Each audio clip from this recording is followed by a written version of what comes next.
আজ অনেক দিন পর গঙ্গারামপুরে আসলাম কিছু বাজার করার উদ্দেশ্যে। সো হ্যালো এভরিওয়ান, আসসালামু আলাইকুম। গঙ্গারামপুরের এই চৌমাথার মোড়ে এসে মনটা যেন খুব ভালো হয়ে যায়। তবে এখানে কিন্তু ভীষণ ট্রাফিক জ্যামও হয়, আর এই জায়গাটা দেখতে ভীষণ সুন্দর লাগছে। তবে আজ যেহেতু আমরা একটু দুপুরে এসেছিলাম, তাই ফাঁকাই ছিল, খুব একটা ভিড় ছিল না। তো আমার এই নতুন একটা ভিডিওতে আবার তোমাদের অনেকটা স্বাগত জানিয়ে আজকের ভিডিওটা শুরু করছি। আশা করছি ভালো লাগবে। আর এই ধরনের ভিডিও যদি তোমাদের ভালো লাগে বন্ধুরা, তাহলে প্লিজ চ্যানেলটা সাবস্ক্রাইব করে আমার পাশে থেকে যেও। আর যারা এখন পর্যন্ত ভিডিওটা দেখছো তারা ছোট্ট একটা লাইক করে দিও। তোমাদের ছোট্ট একটা লাইকে আমার পরবর্তী একটা ভিডিও বানানোর জন্য অনেকটা উৎসাহিত করে। তো আমরা কিন্তু ফাইনালি চলে এসেছি কোথায় জানো? ওয়াও বাজারে।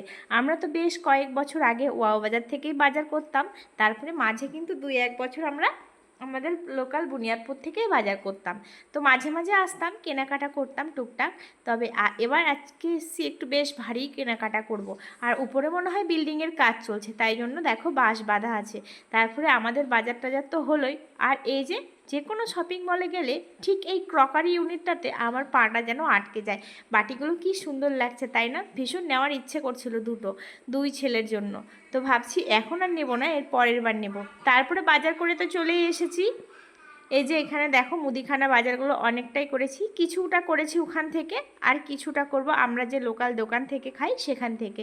তো এই যে এই বিস্কিটটা পাওয়া যাচ্ছিল না, তাই 3 প্যাকেট বেশি করে নিয়ে নিয়েছি। গ্রিন টি, সংসারে তো আর একটা জিনিস প্রয়োজন হয় না, কত জিনিস প্রয়োজন হয় তাই না, টুকটাক অনেক বাজারই লাগে।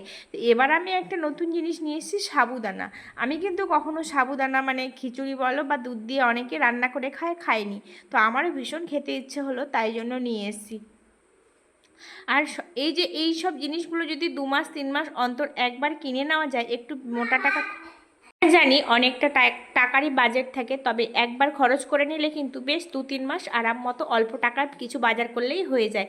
তো আমিও ঠিক এরকম নিয়ে নিয়েছি। যেমন আমার এই জিনিসগুলো শেষ হয়ে গেছিলো, cocoa powder, baking soda, baking powder, mayonnaise, এগুলো শেষ হয়ে গেছিলো। আর সমস্ত রকম মশলা কিন্তু আলহামদুলিল্লাহ আমার কাছে পাবে। হ্যাঁ, পরিমাণে অল্প থাকতে পারে, তবে সব কিছু মশলা পাবে অ্যাভেলেবেল। বিরিয়ানি মশলা থেকে শুরু করে শাহজিরা, সাদা গোলমরিচ, সমস্ত কিছু আমি রাখি। কারণ কখন কোন রেসিপি করব, কখন কোনটাতে লাগবে, তো তা তো বলা যায় না। আর তখন পট করে দোকানেও যাওয়া যায় না। আর ওই কিছু কিছু মশলা আছে যে ছোটোখাটো মানে লোকাল দোকানেও কিন্তু পাওয়া যায় না, অ্যাভেলেবেল সবসময় থাকে না। অর্ডার দিলে হয়তো এনে দেয়। আর এই যে নিয়ে নিয়েছি ডাল, ছোলা, মুগ ডালও নিয়েছি। এবার অনেক দিন পর নিলাম মুগ ডাল।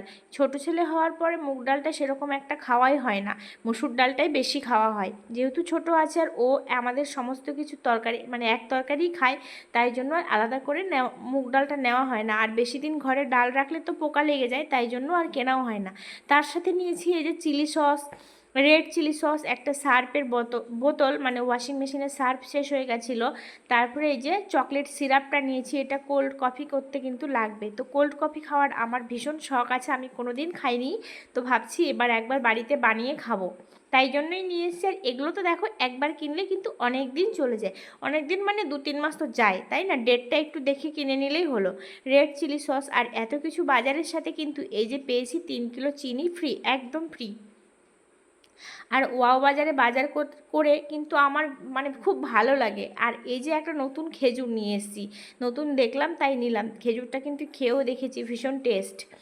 তো ওয়াও বাজারে বাজার করে আমার খুব ভালো লাগে, আমার নিজের মন থেকে আমি যেন ভীষণ স্যাটিসফাইড ফিল করি। তো কি আর বলবো, তোমাদের কেমন লাগলো আমার বাজারগুলো, আমার সংসারের জিনিসপত্রগুলো, প্লিজ কমেন্টে কিন্তু জানাবে। হ্যাঁ, এই সব মুদিখানা বাজারের সাথে সাথেও কিন্তু আরও বেশ 2-1টা জিনিস টুকিটাকি করেছি। এই যে একটা বোরোসিলের বাটি নিয়েছি।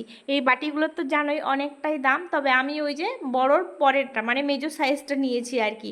অনেক দিন থেকেই নেব করছিলাম, তবে দাম শুনে আর নেওয়া হচ্ছিল না, তো ফাইনালি নিয়েছি। আর বরাবরই আমার একটা অভ্যাস আছে, আমার কখনো কোনো জিনিস লোকের জিনিস দেখে খুব একটা নিতে ইচ্ছা করে না। হয়তো লোকের বড় বাড়ি আছে, অনেকের এটা হয় যে ওর বাড়ি আছে আমাকেও করতে হবে, আমার মনে কিন্তু ওটা হয় না। হ্যাঁ, আল্লাহ আমার জবে দিবে, আমার জবে সামর্থ্য হবে তবে আমি করব, এরকমই মনে হয়। তো আমি কখনো লোকের জিনিস দেখে কোনো দিন কোনো কিছু চাই না, বা মনে মনে আফসোসও করি না যে ওর আছে আমার কেন নেই।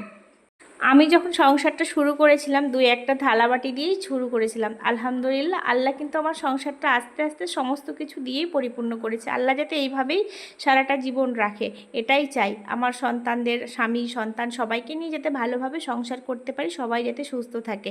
তো তার সাথে নিয়েছি একটা প্রেশার কুকার। আমার এই প্রেশার কুকারগুলো বেশ একটু ডিস্টার্ব হয়েছে। আমার ছোট প্রেশার কুকারটা তো অনেক দিন আগেকার, আমার বড় ছেলে হয়েছিল তখনকার, আর তার বড়টা আমার বোন দিয়েছিল। তো দুটোই একটু একটু ডিস্টার্ব হয়ে গেছে, তাই জন্য একটা প্রেশার কুকার নিলাম। আর বর বললো যখন নিচ্ছই তাহলে একটু ভালোটাই নাও, তাই হকিংসের এই যে 5 লিটারের নিয়ে নিচ্ছি। এটা ইন্ডাকশানেও হবে, গ্যাসেও হবে। তার সাথে একটা নিয়েছি বড়োসিলের ননস্টিক কড়াই। এগুলোও কিন্তু খুব শখের, খুব শখ ছিল। আর এগুলোতে বিভিন্ন রকম রেসিপি করলে কিন্তু খুব ভালো হয়, তাই না? যেমন ওই যে ডিমের কোরমা বা সর্ষে ইলিশ, ওই কড়াইগুলো অ্যালুমিনিয়ামের কড়াইতে কিন্তু কেমন যেন একটা মানে ধরে ধরে যায়। আর এগুলোতে তো ধরে যাবে না, আর অল্প তেলে কিন্তু রান্নাও হয়ে যাবে। ভীষণ পছন্দ হয়েছে জিনিসগুলো আমার, খুব যত্ন। আর এই দেখো আমার ছেলেও কেমন করছে। আর এগুলোর সাথে রান্না করার জন্য তো লাগবে স্প্যাচুলা, আর হচ্ছে একটা অয়েল ব্রাশও নিয়ে নিয়েছি। ওই নন স্টিকে কিছু ভাজা পোড়া করতে গেলে অয়েল ব্রাশ করে দেবো, সেই জন্য নিয়ে নিয়েছি। আর এই জিনিসগুলো ভীষণ শখের আর খুব পছন্দের। অনেকটাই দাম হয়ে গেছে ঠিকই, তবে অনেক দিনের শখ ছিল। খুব আনন্দ হচ্ছে। আজকে এই পর্যন্ত এই ভিডিওটা, দেখা হবে অন্য কোনো ভিডিওর মাধ্যমে। ততক্ষণ ভালো থাকবেন, সুস্থ থাকবেন।